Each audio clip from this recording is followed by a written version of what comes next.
Hello guys, welcome to my YouTube channel New Moonlight Academy. तो आज हम यहाँ बात करेंगे 12th क्लास के फर्स्ट चैप्टर जिसका नाम है शीत युद्ध का दौर, the era of cold war. आइए शुरू करते हैं। ये 12th क्लास की पॉलिटिकल साइंस वर्ल्ड पॉलिटी का फर्स्ट चैप्टर है जिसका नाम है शीत युद्ध का दौर। और ये चैप्टर आपका आगे आने वाले 4 से 5 चैप्टरों का बेस है। अगर आप ये चैप्टर नहीं पढ़ेंगे तो आपको आने वाले 4 से 5 चैप्टर वो समझ में नहीं आएंगे। तो अगले चैप्टर को समझने के लिए और लगातार 5 चैप्टर को जानने के लिए ये चैप्टर पढ़ना बहुत ज़्यादा ज़रूरी है। इस चैप्टर में हम जानेंगे कि शीत युद्ध होता क्या है। बेसिकली शीत युद्ध के पीछे रीज़न क्या थे, कारण क्या थे। शीत युद्ध किन दो महाशक्तियों के बीच में हुआ, क्योंकि जो भी युद्ध होता है उसमें कोई अकेला व्यक्ति लड़ेगा नहीं और ना ही कोई अकेला देश लड़ेगा। तो शीत युद्ध एक्चुअल में किन दो देशों के बीच में लड़ा गया, किन दो महाशक्तियों के बीच में लड़ा गया, शीत युद्ध के पीछे क्या रीज़न थे और शीत युद्ध ने किस तरीके से हमारे पूरे विश्व को प्रभावित किया। जैसा कि आप नाम देख रहे हैं शीत युद्ध का दौर, दौर का मतलब कह सकते हैं एक ऐसा टाइम पीरियड जो लंबे समय तक चले, उसको कहते हैं हम दौर। ठीक है। और जो शीत युद्ध था बेटा लगभग आपका 1945 से, सेकेंड वर्ल्ड वॉर खत्म होने के बाद से 1990 तक चला, 1945 टू 1990, लगभग ये 90 साल युद्ध चलता है, इसलिए इसको बोला गया है शीत युद्ध का दौर। एक्चुअल में कोई भी वॉर हो, आप वर्ल्ड वॉर की ही ले लो, तो वर्ल्ड वॉर फर्स्ट जो था 1914 से 1918 तक चला।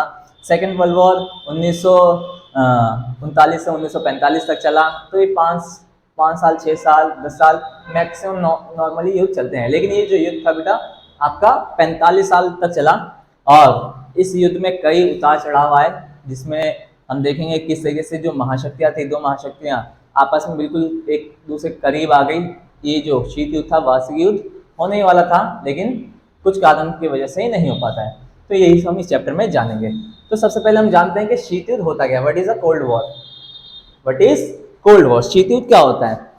नॉर्मली अगर युद्ध की बात करें तो बेटा युद्ध होता है एक तरीके से जिसमें लड़ाई हो, झगड़ा हो, खून खराबा हो, मारपीट हो, मैं आपको नुकसान पहुंचाऊं, आप मुझे पहुंचाओ, ये होता है युद्ध। युद्ध किसी के अंदर किसी भी दो ग्रुप में हो जाए, चाहे वो लोग हों, चाहे वो देश हो, चाहे वो स्टेट हो, भले ही उन दोनों की पावर इक्वल हो या एक ज़्यादा पावरफुल हो, एक कमज़ोर हो, फिर भी नुकसान दोनों पक्षों का होता है। लेकिन शीत युद्ध कोई रियल वॉर नहीं होता, कोई वास्तविक युद्ध नहीं होता है। ये वास्तविक युद्ध से पहले की स्थिति होती है। जैसा कि आपने देखा होगा अपने मोहल्ले में जो दो पावरफुल व्यक्ति होते हैं वो आपस में केवल बहसबाजी करते हैं, लड़ाई नहीं करते हैं। तो बहसबाजी क्या है, वो लड़ाई से पहले की स्थिति होती है।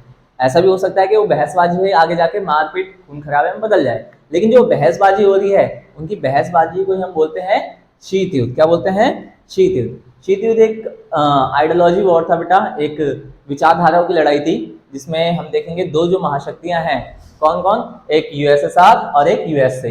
यूएसएसआर क्या है बेटा? सोवियत संघ। ये आप सेकेंड चैप्टर में जानोगे अच्छे से कि यूएसएसआर है क्या, किस तरीके से ये बना, क्या इसकी विशेषता थी, क्या इसकी कमियां थी, क्यों आगे चल के ये टूट गया, ये सब हम सेकेंड चैप्टर में जानेंगे। इस चैप्टर में बस इतना ही आप याद रखो कि यूएसएसआर क्या है? 15 देशों का एक ग्रुप है जिसकी विचारधारा थी समाजवाद। और USA, United state of America, एक अपने आप में एक कंट्री है और इसकी विचारधारा क्या थी? पूंजीवादी।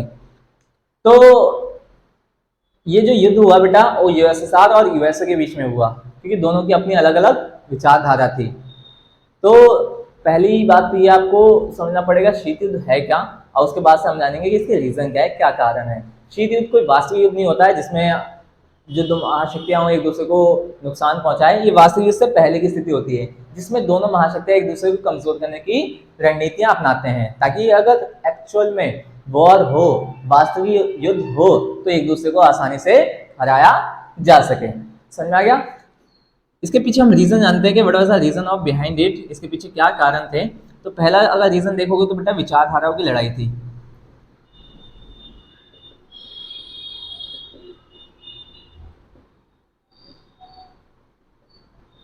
शीत युद्ध क्या थी बेटा? विचारधाराओं की लड़ाई थी। अमेरिका की विचारधारा पूंजीवादी थी और सोवियत संघ की जो विचारधारा थी वो समाजवादी थी।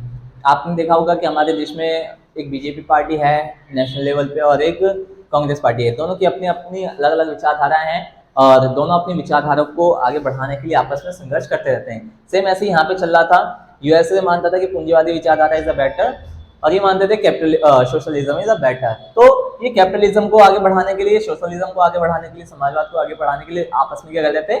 कॉन्फ्लिक्ट कर रहे थे, संघर्ष कर रहे थे। तो ये विचारधाराओं की लड़ाई थी शीत युद्ध। दूसरा का रीजन देखो बेटा, अविश्वास वातावरण। ये है क्या, ये जो मैंने शब्द लिखा अविश्वास वातावरण, इसका मतलब क्या है? अगर आपने देखा होगा तो सेकेंड वर्ल्ड वॉर हुआ आपका, सेकेंड वर्ल्ड वॉर कब से हुआ बेटा? 1939 से 1945 हुआ, 1939 टू 1945। ये दो ग्रुप के बीच में लड़ा गया। एक थे मित्र राष्ट्र जिनको अलायंस बोलते हैं, अलायंस पावर। एक थे ध्रुवीय राष्ट्र जिन्हें एक्सेस पावर बोलते हैं। मित्र राष्ट्र में अमेरिका थे, ब्रिटेन था, फ्रांस था और रूस था। रूस उस समय यूएसएसआर के फॉर्म में था। ध्रुवीय राष्ट्र में जर्मनी, जापान और इटली, ये एक्टिव कंट्री थी जो वॉर में इन्वॉल्व थी। अमेरिका द्वारा जापान के ऊपर बम गिराया था, एटॉमिक बम, 6 अगस्त 9 अगस्त 1945 में। जापान के दो शहर हैं फेमस इलाके, आप देखोगे तो हिरोशिमा नागासाकी। तो उन दो क्षेत्रों पे जापान द्वारा अमेरिका द्वारा परमाणु हथियारों का पहली बार प्रयोग किया गया। और अमेरिका ने जापान के ऊपर परमाणु बम गिराया 6 अगस्त 9 अगस्त 1945 में। इसकी जानकारी ब्रिटेन को थी कि ब्रिटेन को पता था कि अमेरिका क्या करने वाला है, परमाणु शक्तियों का प्रयोग करने वाला है जापान के ऊपर। और फ्रांस को भी इस बात की जानकारी थी, लेकिन इसकी जानकारी रूस को नहीं थी। हालांकि ये रूस जो था अलायंस पावर में, मित्र राष्ट्र में ही था, लेकिन अमेरिका ने इसको जानकारी नहीं दी। क्यों नहीं दी? क्योंकि जर्मनी पहले ही हार चुका था, क्योंकि हिटलर ने आत्महत्या कर ली थी और जर्मनी कमजोर हो चुका था। और जापान जो था वो एक्टिव वॉर लड़ रहा था।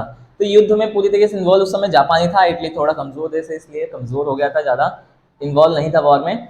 जापान के अंदर रूस की सेना पहले से मौजूद थी और कहीं ना कहीं आगे आने वाले महीनों 2 महीनों में ये जापान के ऊपर पूरी तरीके से कंट्रोल कर लेती।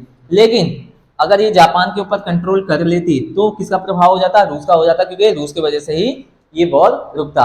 अमेरिका ने देखा अगर रूस ने वॉर खत्म किया तो रूस पावरफुल बन जाएगा और मैं पीछे रह जाऊंगा। इसलिए अमेरिका ने क्या किया, 6 अगस्त 1945 में हिरोशिमा पे और 9 अगस्त 1945 में नागासाकी, जापान के जो दो शहर हैं, यहाँ पे परमाणु हथियार का प्रयोग किया गया, परमाणु बम गिराए गए। एक का नाम था लिटिल बॉय, एक का नाम था फैटमैन। जो 6 अगस्त को गिराया गया उसका नाम लिटिल बॉय था, जो 9 अगस्त को गिराया गया उसका नाम फैटमैन था। तो इसकी जानकारी रूस को नहीं दी। अब भाई हालांकि थे तो ये टीममेट ही, एक ही टीम में थे, और इसने अगर जानकारी नहीं दी तो इनके बीच में क्या हुआ, मिसअंडरस्टैंडिंग स्टार्ट हो गई और अविश्वास का वातावरण बना। और यहाँ से ही वर्ल्ड वॉर समाप्त हुआ, आपका सेकेंड विश्व युद्ध समाप्त हुआ और कोल्ड वॉर स्टार्ट हो गया। समझ में आ गया बेटा?